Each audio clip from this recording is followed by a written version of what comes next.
Welcome to the first ever Best Thing This Week. This is our podcast where we try to highlight the best things we watched, read, played, did in the world of entertainment and fun. This is the Fandom Foundry Network, and I'm one of your hosts, Todd Oxtra. And joining us on this first initial voyage, we have Chris John, aka Chris 1H1D CJ, many other names, and also apparently his name is because his parents screwed up upon entry, just like my fake last name, as my ancestors came from Norway and they didn't want to spell the name right. So, screw the people that allowed us into this country. So with that, Chris, how are you doing, my friend? I'm doing okay. Hopefully they don't send me out because of that now. ICE is probably listening. I mean, it's cold up in Norway, man. A fjord. You seen one of those things? There might be you get used to it. You're in coldish area too, so you'll be fine. Chris, you know how warm it is today? I don't. Okay, Minnesota right now, folks. I'm in Minnesota. Chris is in the far reaches of New York region. It has been 80 degrees this week in October. Wow. It should, we're almost October. I mean, we're on the precipice of October. Yes. It's way too crazy. Our company that does all our power, they sent out a note. We're going to be controlling your thermostat today. I'm like, because it's 81 degrees? They don't know how to deal with it. No, in Minnesota, it's like, what do we even do? Air conditioning? Why do we even have that here? Yeah. Oh my goodness. Well, I am honored to be here for your very first episode. So this is great. You know what? If anybody wants to know why I came up with this show and why we're going to be doing it, is because we had Secret Friends Unite, and that was kind of our prime show over on that network that I did. Charlie's still running it, so check that out over there. But that show's doing a little something different, and I'm like, you know what? My favorite part about Secret Friends Unite was talking about my favorite things that we did. And that comes back to and going beyond just like the geek stuff. It's anything. It's food, movie, it's building a project, something you did. So that's kind of what the show is going to be all about. And just we're going to look back at the last week, and then at the end of the show, I'll say, what are you looking forward to this week? Just so we can give people something to look forward to. So with Chris, you and I were talking about this, kind of like how we display the things we're going to talk about. I think we've got some good things that the people are going to like this week. So with that, I wanted to say we had some very cheeky entries from our group on the Discord at the Fandom Foundry. Our friends over there decided that they were going to have a good time. So let's talk about those first. Let me share my screen and we'll give those guys their props. So as we look at this, the first person, Daddy D. Wally. Chris, you familiar with this Daddy D. Wally? Yeah, fortunately or unfortunately, yeah, I'm familiar with the man. Always bringing the positives. So what does he do? I ask him, what's your favorite thing this week? What does he say? And he's from the Nerd Chat, folks. Check him out. He says, realizing that the DualSense and symmetrical thumbsticks are whack. This man has been like propping up DualSenses, throwing them across the room, saying Xbox is dead. Chris, I don't think anything makes Daddy D. Wally happy except for maybe bad fast food. Honestly, I'm surprised that comment wasn't in all caps. True. He had some restraint. Dan speaks in all caps. But I mean, honestly, I feel like he probably goes to sleep with a DualSense or something, because he's secretly a PlayStation shill. Oh, he's a pony, and we know it. No, it's actually not a real DualShock. It's actually one of those like body pillows. Yeah, there you go. I mean, what can make you feel good at night with a body pillow? Yes, his body pillow with vibrations. Yeah. It's got what the what is it? The DualSense, the haptics. Best haptics in the business in that pillow. Yeah. Well, Dan, if you can share that pillow, that body pillow you got of the DualSense, we'd love to share it in your favorite thing ever. Then we got Freight Conductor, a good friend of the Secret Friends Unite and also many different podcasts, and he is also a Michigander, and he says we are 1 week closer to Battlefield 6. Chris, are you in the Battlefield 6 like hype train? I haven't played a Battlefield seriously since like 1942, but When did but come out? that was a while ago. That's besides the point. But yeah, like I mean, I've heard good things. I've heard this is going back to their roots, closer to their roots. And am I picking this up day one? Probably not, because maybe I'm just waiting for it to hit Game Pass Ultimate and then play it there. Ooh, But yeah, I mean, you know, I'm happy for everyone that's excited for it. So yeah. we celebrate everyone's excitement, regardless Yeah. if you're excited about it or not, or we're going to play it. But I did play the beta, and I thought it was a lot of fun. Yeah. But once again, it's very daunting, but it is a game I feel like you can contribute even if you die. Well, yeah, I mean, I feel like the game good. Yeah, the game, and I heard that they really are trying to focus on squad mechanics, and like, you know, it's not a army of one kind of thing. You do need to play with your squad, and I think that's great. I mean, especially with a lot of these other games that have come out recently, like, you know, Helldivers, with the with like cooperative craziness that happens there. You want to do the same thing here, but with stuff that blows up all the time.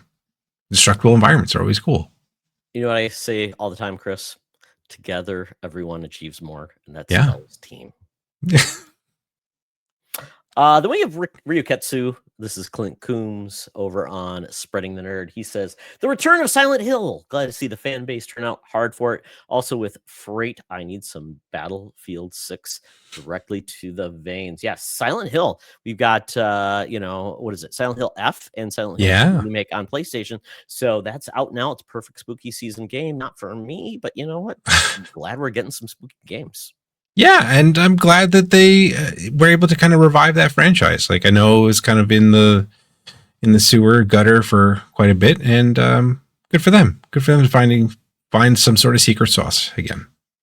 Konami decided that, you know what, you know, pachinko games and I guess gyms can only get you so far for profits, and you got to get those things outside across the board. So good job, Konami.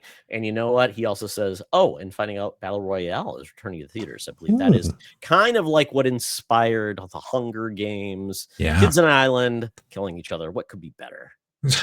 Fortnite. That's thing this week. That's true. It is Fortnite, but except without the emojis, the memes, the dabbing, and all of the licenses. And then Freight Conductor says, good call on Silent Hill. And then that is it for this week. I did respond with a, with a GIF, which I think is the most appropriate response you could ever have. Yeah. So with that, Chris, let's get into yours. We're going to do a little bit of so are we saying that Danny over here, Danny Boy, is our Toby? I think he is. Yeah. Nobody likes Toby. Nobody likes Toby. Apparently, yeah. Don't be a Toby, guys. It's kind of like don't be a Toby. There we go. Okay. Yeah. Yeah. So we're going to do round robin, Chris. So we're going to do one of yours, one of mine, one of yours, one of mine. Sure. So there we go. We can kind of pair these up because I know you've got a food item. I've got a food item. So we kind of hit those back to back. So we're going to start with, what is your first item this week that you'd like to talk about? Yeah. This kind of flew under the radar for me initially, because like I enjoyed the first season and I was like, cool. Wait, what? What is it? The first season of what? Oh, well, I'm getting to that. Oh, okay. I enjoyed the first season. Yeah. And it is also a video game franchise that, once again, I feel like they're doing a good job of these video game adaptations. And it's Twisted Metal Season 2. My goodness. Twisted Metal. This is a series that people thought, why a lot of people. Why does this need a show, right? Yeah. That's what they said. It made no sense, honestly. Like, I was like, this is weird. And like season 1 was kind of weird, but like season 2 really goes into the, for lack of a better term, lore of Twisted Metal more. You see a lot more characters from the games. And I thought that was really cool. Mr.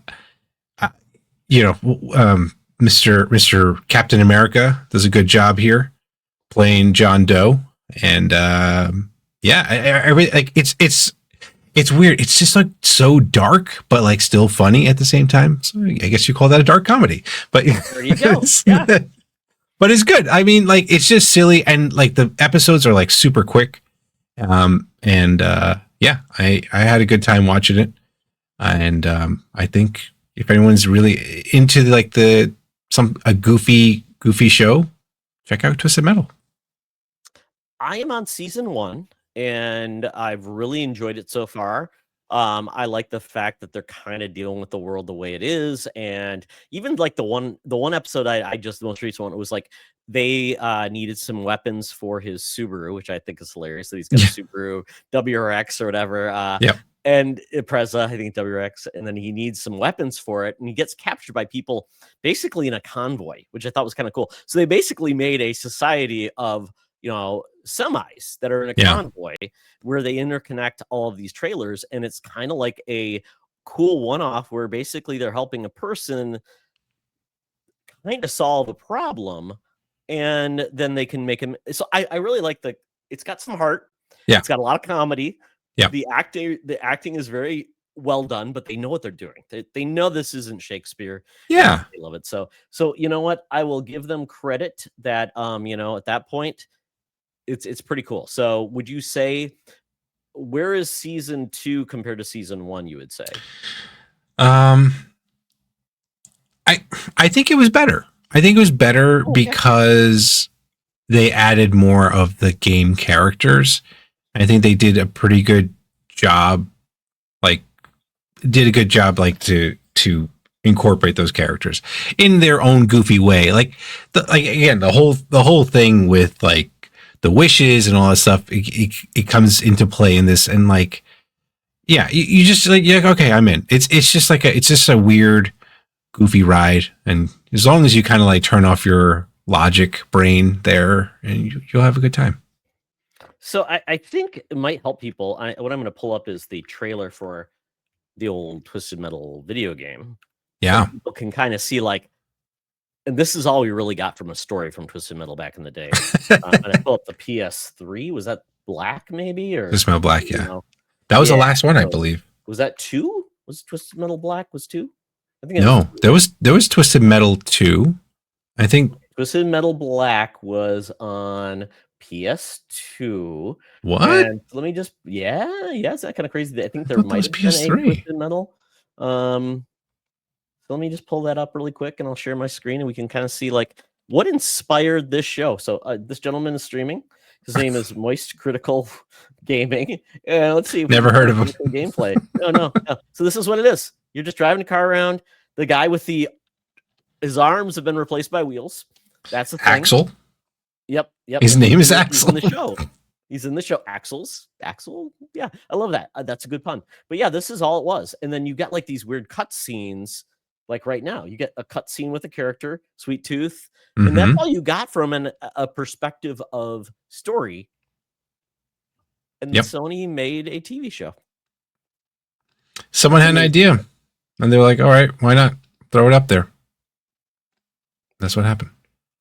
And like we said, we were all doubting the show, and we've seen more higher concept video game things just splat with irrelevancy, like the Prince of Persia movie, the Assassin's Creed movie. Yikes! Basically, every like Ubisoft all game. Oscar winners, right? Yes. Yeah, all the Ubisoft. Wow. Oops, all Ubisoft. They're still waiting. I think they have a Tom Clancy Splinter Cell game coming out. Or there's a movie, like an animated movie. That looked good though. That did look good. And that'll work. I think that'll work. And but I don't think Michael Ironside's doing the voice. But no, it's Liev Schreiber, which is a great pick. He's got a great voice and was super Sabretooth. He was Sabretooth. His greatest role of all. There we go. So let's see. Let's go to my next, my first thing, which is, let me pull it up really quick. It's a little show called Haunted Hotel. Oh. I don't know if you've heard of this show before, Chris, but this has the vibe of a Bob's Burgers, Great North type of show, but it's based about a family that has taking over this haunted hotel. The uncle who ran the hotel is actually a ghost. So his sister is going to run it with her 2 children. One child is just a normal boy. The daughter is a user of black magic. And then you find out that they have to actually host a demon who is put in the body of a little pilgrim boy, and he's a demon named Abaddon. So he's kind of there for like the Stewie character in a lot of ways. But Okay. it's a very good show. Very Okay. funny, dealing with a lot of interesting things, good jokes. And yeah, I really love it. Will Forte is playing the uncle, so good voice acting. The rest you haven't really heard of before, but it does give me that vibes of like I guess the best way to put it is did you ever see Gravity Falls? Yes, that's what I was like. This reminds me of Gravity Falls. My kids were obsessed with that show. It's like Yeah, that's supernatural. I heard. it's I mean, a it's great good, and show. they watch it like backwards and forwards like 5 times.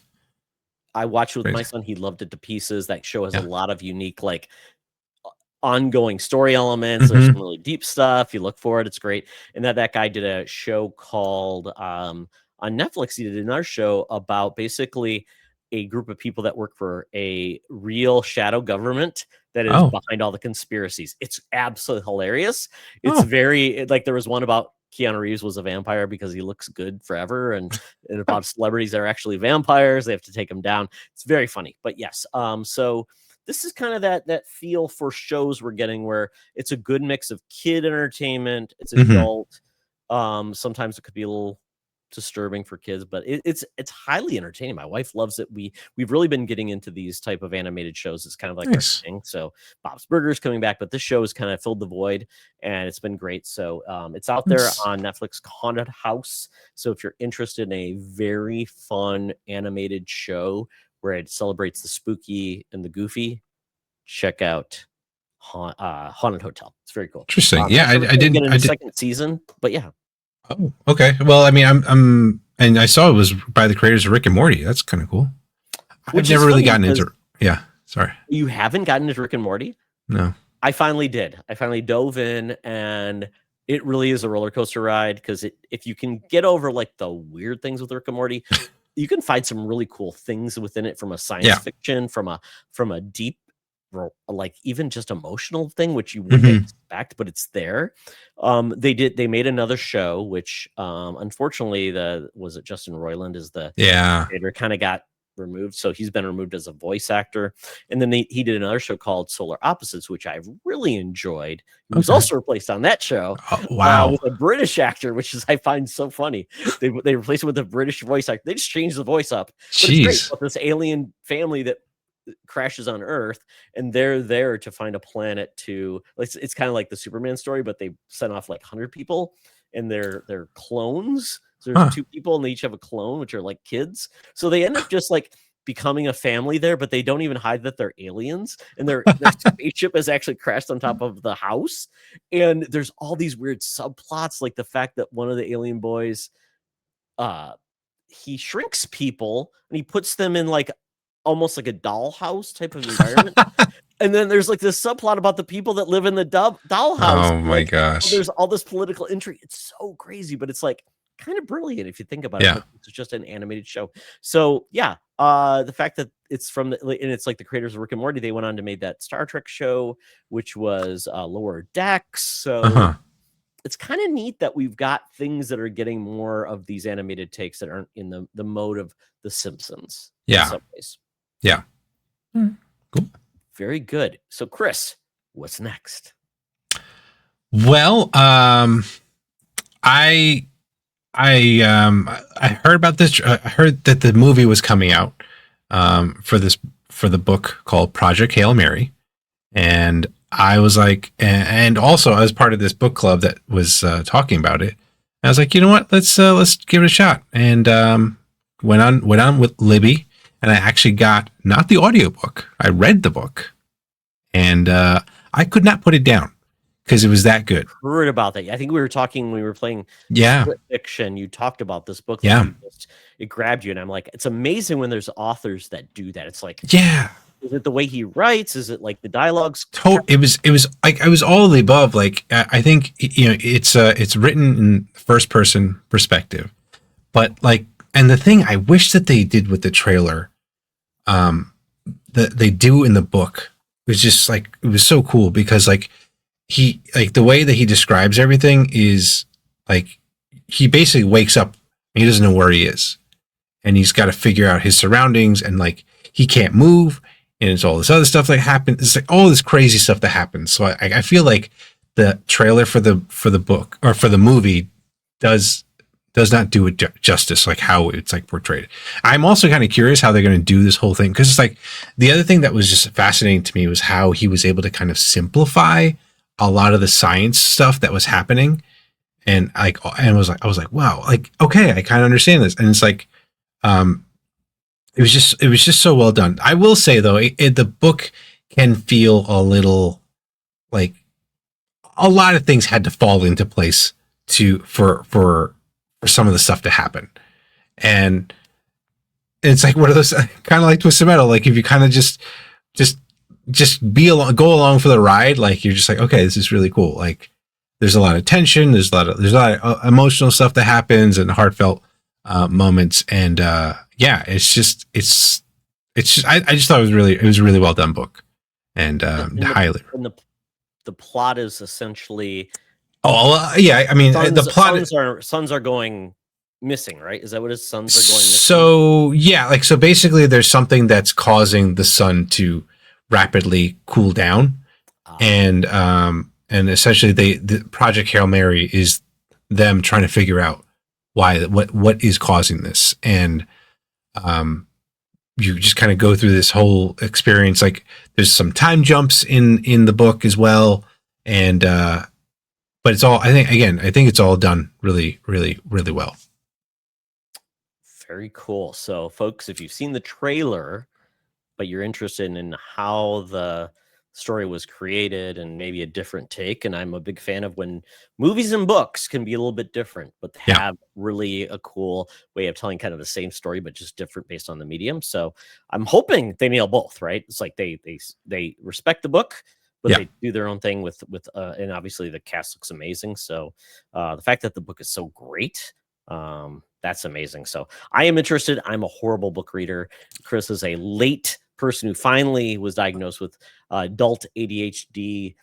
Reading is tough because I get distracted easily, and I need to get drawn back to the page. So I agree. I mean, I had the same like same issue where I cannot generally read a book, but if something like really catches my attention, I just can't put it down.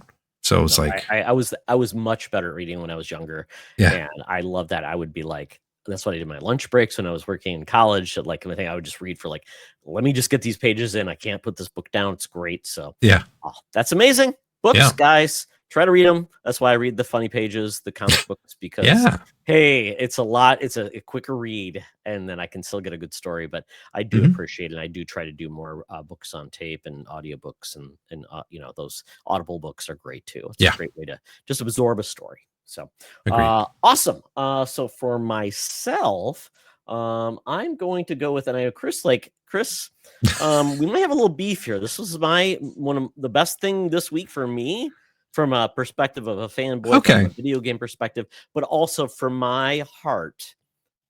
X-Men is my favorite Marvel team, and Wolverine is my favorite Marvel character. My son is named Logan. So now it's your turn to tell me why I'm wrong, that my best thing this week was the Wolverine State of Play. We finally got a real trailer, and we got the team to talk about this game. So Chris, make me feel sad. No, okay. I was just saying, if you're saying that the best thing this entire week was this trailer, like, come on.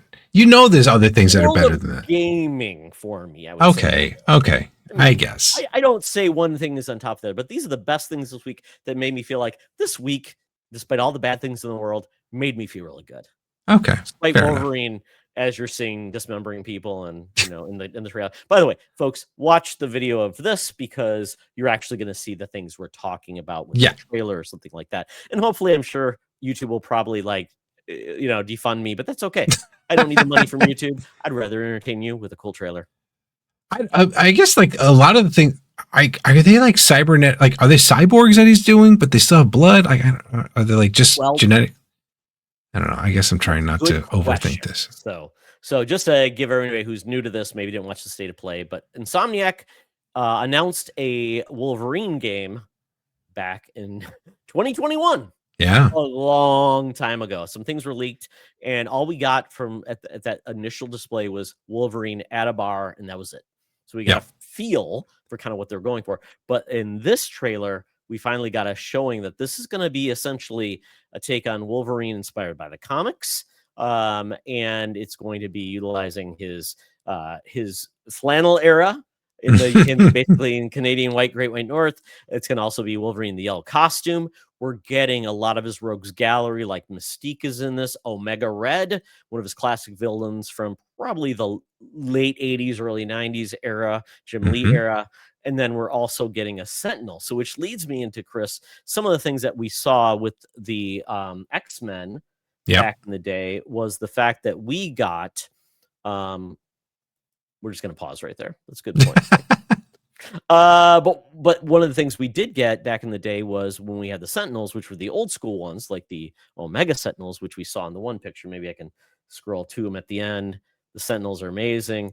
But we also got back in the day with Nimrod, and we also got with Bastion, is we got the Prime Sentinels. And those were basically humans that were taken over by the technology and basically turned into Sentinels. So I'm guessing maybe some of these people will be that. We also got different villains in the X-Men era that were part of the oh, come on. I'm trying to make it a cool picture. But whatever. I'm not good at it. There you go. There you go. There's our Sentinel. That's our primary saying, like Bolivar Trask, what they did from X-Men Days of Future Past, but then we got the other ones, which are my era of the X-Men. We introduced variations of humans becoming Sentinels being controlled. So I'm thinking that's what we're going to get. We also had the Phalanx, which were a techno-organic virus that got into humans. They were aliens that came through and also turned humans into that. That was part of kind of like how they were able to use that technology. So that is my thought on this. But the fact is we're getting all these different takes on Wolverine. It's ultra violent. People were worried about that. It's not going to, looks like it is not going to be open world. It looks like it's going to be more in like, we're going to be in Madripoor, and then we're going to be in a different area, but we're going to lean into that close quarter combat potentially. It looks very much like what Spider-Man did with combat, but it's not like swinging. It's very close. And even gave me you're swinging limbs around, maybe. Exactly. Yeah. Maybe, you can swing from their intestines. But it kind of also gave me vibes of Arkham combat in a way, kind of like you go from character to character. And if you played the old X-Men Wolverine Origins game, better game than movie, that was cool too. It was a great take on Wolverine by the Raven team that now works at Activision and Call of Duty. So sad. This game is coming out this fall of 2026. Very excited. But honestly, I'm not very excited about Sony right now because it feels like they're just happy without with putting maybe one game, 2 games a year outside of like MLB The Show. So it's kind of sad that we're getting such little output from the PlayStation teams, but a game like this just makes me so happy. So yeah, Chris, this is the best thing this week in the world of video games. I mean, that's fair. I'm excited. I'm a big Wolverine fan as well, and it is cool to see this. I don't know, like a lot of people were kind of like meh about Spider-Man 2, and hopefully they don't kind of screw the pooch with this. And I do hope that they kind of get the Raven technology, which I feel like you know what? Like, yeah, they're following in the footsteps of Activision did Spider-Man 2, like in the open world in that, right? Yes, and now they're doing and so now they're doing this. Saw this scene where the Activision game was, you saw like he almost got turned into a skeleton, and then he grew back his flesh. So I think that's part of it. Like as you're getting beaten up, you're losing part of your skin or something like that. And obviously, he's all about regeneration and healing and the healing factor. Well, I think that was the takeaway is healing factor, because if you do that, guys, we lame. don't want to do that. We don't want to do that. Wolverine is Prime taking on bad stuff. I saw this like YouTube short about like one of these guys that does like commentary on video games that said that apparently one of the like gameplay mechanics is that he heals faster the more you like do more combos and stuff like that. So like because like essentially in like this risk reward. Yeah, and like in this day and age, like Wolverine is essentially immortal, right? Like I remember back in the '90s and '80s comics, like he had a healing factor, but it wasn't like what we have Wolverine do now. It would still take him like an hour to be like okay, whereas like now it's like someone shoots him and it's like the bullets just fly out of him like in 2 seconds. It's just weird. But anyway, whatever. It is weird, and with an adamantium skeleton, I mean, essentially you can't dismember him. Yeah. And really, I mean, I guess his bones are gonna probably protect most of his vital organs, but his brain, which I assume is essentially what keeps him around, is completely covered by a adamantium skull. So Right. I don't know. Yeah, so there we go. Hmm. Maybe we find out he's part vampire too. Maybe, who Yeah, knows? maybe. He doesn't drink blood. We don't know. But yeah, I'm hoping from the theme of this, we are going to get more rogues gallery. You know, if we needs to go from place to place, I hope he is an X-Men. We get a lot of different Wolverine costumes, and we find out he takes the Blackbird to get him from place to place. And we saw he's got his motorcycle, so that can lead into some cool chase scenes as well. So Yeah. very, very excited for this. Do you think they're going to hold out Sabretooth for the second game like they did with Spider-Man and Venom and Spider-Man 2? It's a good question. I mean, it depends on which Sabretooth they're talking about. If this is going to be just like the old school Sabretooth versus the Sabretooth who's kind of like that anti-hero now, where they kind of turn him into like a Venom type character. But if it is something that he's going to have to deal with, and maybe we get a little bit of that Brotherhood of Evil Mutants involved, or he just shows up to piss off Wolverine because maybe he's on the same deal. Because they were also part of, you know, the team, was it Team Force X? Not Team Force X. Task Force X, Task right? Force. Well, yeah, no, it was that's a team from Canada. Yeah, it was a team from Canada. Yeah, with all the guys. Yeah. Maybe they're brought Weapon. in. Isn't it? Wasn't it just Weapon X? Team Weapon X. It was Weapon X program. Yeah, and then the team. Anyway, whatever. Yep, It's something. Yeah, but specific name. But yeah, Task Force X is probably the right one. But I think Task Force X is Suicide Squad. But anyway, DC. Yeah. Yeah. We're getting it all screwed up, Chris. We're damn it. It's all right. Yeah. It's the first episode. It's fine. That's right. We'll iron it out. Tell us if we're wrong. Tell us if we're wrong. That's all we can manage. So there we go. That's my best week this week in video games. So Chris, I think we got one more thing to go through this week. Mm-hmm. And you know what? Prepare to be hungry, guys. Yeah. Well, I had some cousins over this weekend, and you know they are. We've got to host them, and we have to order out food. So we have a local Indian restaurant called Shirley's. They do like this like collaboration with a lot of like their local restaurants there, and they have a lot of cool stuff. They're not an actual restaurant. They're literally just a window that you place your orders in. But they have these things like there's a butter chicken empanada, which is basically butter chicken stuffed in an empanada, and it's delicious. Cheese. Oh my god. And is that like just a I think that might be like a tomato-based sauce, but there's a green sauce, that sauce right there. It's called not mint sauce, but it is quite good. It's good on basically everything that they make there. And like it was as usual. It hit well, and everyone had a good time. Almost with the fries. Yeah, it's just like I think there are the chicken 65 fries, and they put some of that stuff in there. Good stuff. It's this is making me hungry. So I just had dinner too. Damn it! Those are chicken 65 wings. Color of that, and we're just watching an Instagram of the said kitchen, and Chris lives up in New York, so you have to go there to get this place. But maybe in your neck of the woods, there's a place that maybe does something similar. Probably something similar. Probably not like this, but man, looks like we've almost got a wrap, almost like a Indian taco burrito type of thing going on with a wrap with a naan, I assume. Naan, a little that is the bread is called a parota. It's like a very flaky kind of bread, but yeah, it's they have all that stuff. It's good stuff. Definitely, if you're in the New York northern or Westchester area, to check it out. It's amazing. One of my favorite breads that we used to eat a lot of was the bread had raisins and other things inside of it. Was really good. That we had. So it was baked in. I can't remember where. From our India Palace, which is up the road from us. Really good food.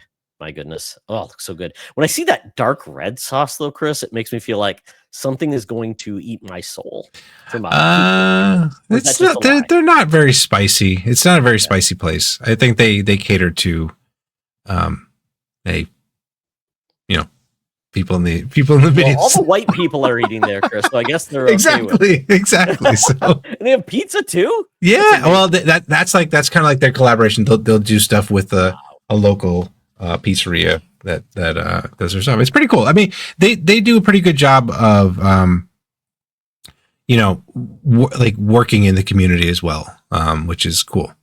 So That's amazing. We have a really cool Indian pizza place called the Pizza Karma. It's amazing. All the pizza is phenomenal, Indian inspired. It's really wonderful. Love the food. It's great.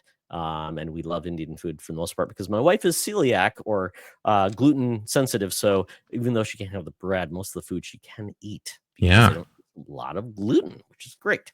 So very cool, man. I love this. And if people want to ask Chris about like some good places that they check out maybe in their area, ask Chris questions. He'll tell you if it's legit or not. And I'm going to do the same thing with my place to see if Chris says it's legit or not. Fair enough. Yeah, I don't know. I'll let you know, but maybe not. All right. Look at that. Look, now it's your turn, Todd. About, Chris. That's pretty bold red. It just makes me think that it's not that spicy. It's bold in color, but not in spice. So I like that. So yeah. Awesome. Okay, great. So I'm going with what I made this week, which I want to try a new recipe. So I tried something a little bit different. Like it's a take on beef and broccoli, but it was beef. It was slow cooker beef and bok choy, also with leeks. So you basically, the problem is with this recipe, I thought it was awesome, and then I saw the amount of time it took because you're slow cooking a pretty hearty piece of meat that, quite honestly, it's cheap. It's chuck roast. Okay. So it's not exactly what I call tender. So it requires a lot of time. Yeah. So a lot of these recipes, Chris, I'm finding, and this is from Food Network, so it's like, oh, I should trust this. My wife's like, that looks pretty good. She blesses it. She's Asian. So she blesses it and is Asian inspired. I'm okay with it, Yeah. So I take that with it is. And the recipes are written typically pretty poorly these days. It's like it doesn't give you all the pieces, doesn't really tell you like, oh, by the way, you're putting this in a slow cooker for 7 hours, but you're going to want to take it out and you're going to want to slice it because it's not going to completely break down. So rather than wait for it to break down, like kind of like a brisket or something where you could like shred it. Yeah. It doesn't work that way, Chris. You actually have to slice it. So I did not do that. I tried to break it down. So it was a rookie mistake, but it was written so badly. It led me to that. So I think, Chris, I would always say these. You see all these recipes online you find, and oh my goodness, you have to go halfway down the page to find all the ingredients. You have to go down another half page. They tell you a story about how grandma made this thing. Oh my gosh, yeah. Like, do they get paid by the word when they write maybe these things? And then they throw all the ads in the middle too, right? And yeah, exactly. And it's like, well, close it on my browser again. Holy crap, let me see if I can get back to it. And it's like, here's the ingredients at the top, but then you get down to it, then you got to go down here. I mean, oh my gosh. Yeah. But as you see it, there's not much to it here. I mean, 2 instructions for all of these ingredients, it's impossible. Yes. So we did buy my son there's actually a magazine from Food Network that we bought that has this recipe in it, which has all of the details. It's in a magazine. So I would always say, recipes are great, but if you can find something that is written down that you can hold and put on a page that doesn't have ads, it's much better. And then maybe you can go to a resource and watch a video of it. So don't be afraid. I made this. My wife liked it. I kind of screwed up the bok choy because it didn't wilt enough, but really good. I still have some leftovers left, and a lot of good flavor. Gets like a lot of leftovers that get good with time. So I'm gonna try some other. That's my goal now that I'm an empty nester. Just try more food recipes. Just get a little bit dangerous. And if I screwed up, it's food. I mean, the thing with I have issues with slow cooking, or at least not me. My wife in particular. She feels like when you cook in a slow cooker, it tastes soupy, and she's not a soup person. I get that. This was not soupy. This was definitely fortified enough that it was more like a rich sauce. Mm. That was part of it. So it was more like, Okay. you know, how stews get thicker, they get Yeah. more robust. But I think about it like an Asian sauce or a Yeah. sauce that goes on like like a lot of the Asian dishes. There's a sauce always with it. Yeah. It was like that because it boiled down. Okay. It wasn't. It basically cooked down, so it didn't add a lot of moisture, but it did hardy the flavors and instilled in the beef, just kind of like a pressure cooker. That's my go-to if you want to make meat tender very fast. Pressure cooker. You use that, gets the flavors infused and gets that meat very tender very fast. Okay. But once again, it's very scary for a lot of people. But if you got an Instant Pot, good to go. So Yeah. I'm not perfect. I've made a lot of mistakes, but you know what? I'm still alive. Nothing has killed me. I did almost trim the nail off my finger a couple weeks ago. Oh, It's healed geez. now. Oh, mandolin, Chris. My goodness, food prep is dangerous. Yeah. You're using knives, folks. Be very careful. Do not get distracted, and do not think that you can be smarter than a very sharp knife, because Yeah. you're not. The knife is sharper than my wit or my IQ. So that is kind of the things that we're excited about this week, and that made it the best thing, you know, the best things this week. So if you enjoyed this, folks, let us know what your best things are this week, and maybe give us some attention so we'll share it as well, and maybe we'll try them out as well. So with that, Chris, what are you looking forward to that may be your best this thing next week or the week ahead?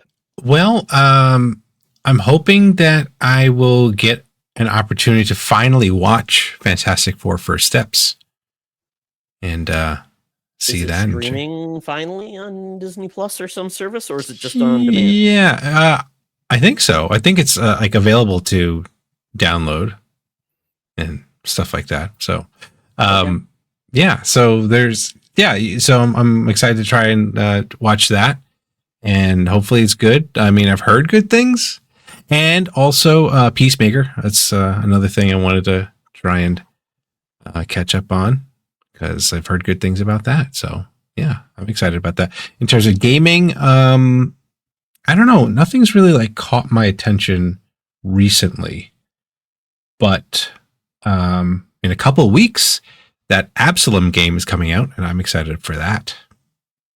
That's like a beat 'em up roguelike game with a very cool animated style. Mm-hmm.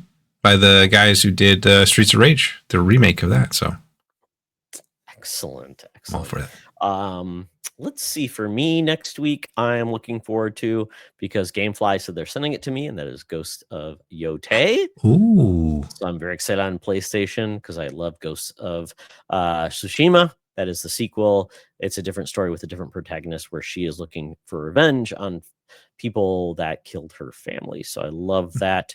From a movie perspective this week, I was hoping this was the week that the movie I wanted to see was coming out. It is not, so I have to wait another week for that. But I am excited about things that are coming to streaming. And one of those things is the Great American Bake Off is doing a Halloween episode on October 1st, which is tomorrow. If you're watching this, it'll be the day you're watching it. But we love baking shows, and the fact that they, you know, our hosts are getting into the season of Halloween, love it to pieces. And then other than that, from a food perspective, good. You know, I'll have to think about it, because I think we're gonna try to eat out this weekend. So if that works out, then I want to try something new. But but you know what, Chris? I'm gonna say this. This was a pretty good beer. Best beer I drank, probably. This is Ommegang. They made a All Hallows Treat Imperial Chocolate Peanut Butter Stout. Ommegang is typically a Belgian manufacturer. They do Belgian beers, and so check for it. It's very fun. I love the packaging. I love October beers, just like you too. Did you have a beer that you're very excited about with this season? I know you're big into the certain Warlock beers. Southern Tier, the Pumpkin is always one of my favorites during this time. But yeah, I've seen a lot more of those. I did not know that Ommegang did that. And I'm usually a fan of their stuff as well. So definitely we'll see if I can get that and check that out. But yeah, the chocolate peanut butter stuff sounds really enticing. It's very good. It's a good blend of malt and hops, and it doesn't overpower with the malt. So very good. Well, folks, that wraps up our best thing this week. It was many things, and the good thing about that is things we love that made us happier and made the week worth living. In a world that kind of sucks a lot of times, we got to find the best thing that makes us happy. So, Chris, thank you so much. Tell people where they can find you around the world, where you can tell them on great ways to eat amazing food.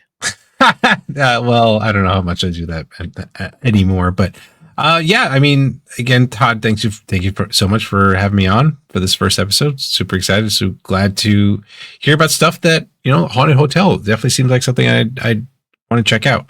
And I saw the State of Play and the beef box slow cooker stuff. I need to get back into that too. But Don't be afraid. Yeah. But yes, I, as Todd mentioned earlier, I am a part one of two of a show called 1 Hour, 1 Decision, where my co-host Tom and I play a random game on Xbox Game Pass and for an hour and decide if it's worth playing the game past that hour or not. And we've been doing that now for, I think 4 years at this point.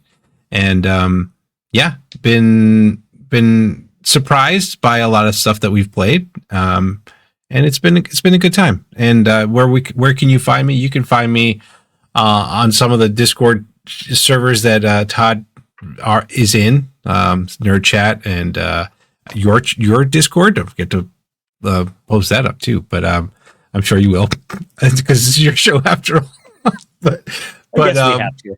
Yeah, and you know, I'm on Blue Sky at 1H1D.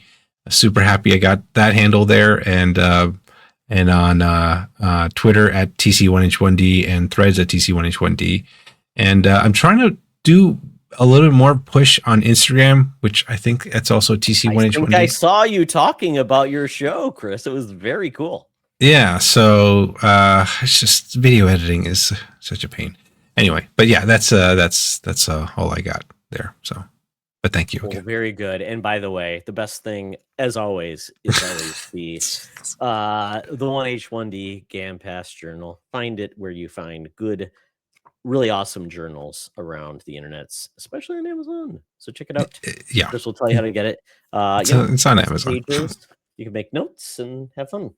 Yeah, thank you, Todd. Always pushing that. Always pushing that because it's the best thing ever. So thank you so much, Chris. It was great to have you on to this first episode. The one thing I love about the world of podcasting is I've made friends that I can always count on to have a good time with, and they always want to join me on these journeys, on all of my adventures. This is a really cool adventure where I really wanted to boil down the things that I love talking about and sharing it with others, and hearing about what's making people's week even better when things get you down. So with that, we're expecting the show to maybe go weekly if we can. And since spooky season's coming up, we're probably gonna be talking about some spooky types of things that are making me happy. So if you have any ideas of what should make me happy, let me know. In the world of games and movies and TV and music and events and food, I'm open ears and open head because I'm bald. So with that, thank everyone for joining us. This is part of the fandomfoundry.com. Check us out there for all the stuff we're doing. This is our first new show, along with our anchor show that we've had out that we brought over from Secret Friends Unite, which is our Waiver Wire Wizards, which is all about fantasy football. Check it out there. We're going to go live streaming very soon with some cool people. We got two Chiefs fans, a Jets fan, and a Vikings fan. So that's a weird mix of fans, and one's a Canadian. And guess what fan he's a team he's a fan of, and then we'll see where that goes. But other than that, we've got some other new shows that are going to launch very soon, and I'm looking for people to talk to and have as guests. So if you're interested, let me know. And you can do that by following me at Todd Oxtra on the Blue Skies, at the Fandom Foundry on the Blue Skies, and also on those meta channels at T Oxtra, at the Fandom Foundry, probably with dots or something, on basically all the things you look for basically that would be Facebook, Threads, and Instagram. And then we also have a YouTube channel at the Fandom Foundry. check it out there. So thank you so much, folks. And our Discord's great. We just started it. So if you're interested in that, all this stuff we talked about, plus Chris's ways to reach him, plus the things we talked about, will all be in the notes of this YouTube show and also our podcast. So with that, I would say, folks, don't think about the bad. Think about the best thing you did or watched or ate this week. Bye-bye.